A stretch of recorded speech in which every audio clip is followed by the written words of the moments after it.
សាប់អូនដែលចង់មកធ្វើការនៅឆ្នាំក្រោយមកជានិស្សិតហាត់ការហ្នឹង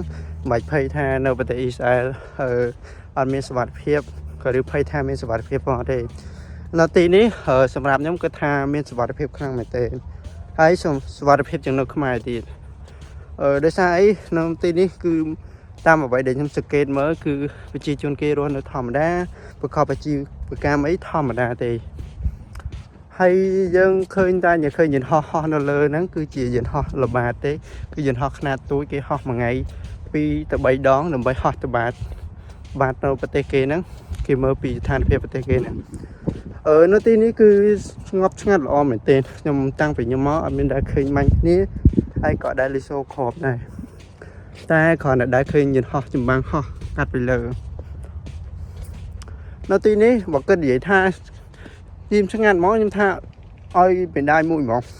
នៅទីនេះប្រជាជនគេគឺស្ងៀមស្ងាត់មែនទែនទាំងផ្លូវចិត្តផ្លូវកាយហើយបើសិនជាសម្រាប់នៅនេះគេអត់មានចាក់បាសចាក់អីនៅដូចនៅខ្មែរតឡងគ្នាទៅវិញទៅមកហើយនៅនេះគឺថាគេចេញពីធ្វើការគឺគេដល់ផ្ទះគេងើបពីគេទៅធ្វើការហើយដូចនៅស្រុកខ្មែរយើងហើយនៅនេះបើសិនស្ទាវអីការលេងសមាំងលេងម៉ូតូអីនៅនេះមានដូចនៅស្រុកខ្មែរអញ្ចឹង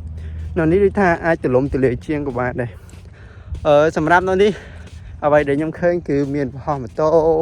មានស្ទាវដូចនៅស្រុកខ្មែរអញ្ចឹងតែបលីគេអត់ចាប់ទេបើសិនជាឃើញគេប្រមូលផ្ដុំអញ្ចឹងតាមអ្វីដែលខ្ញុំសង្កេតមើលឃើញផ្ទាល់ភ្នែកគឺ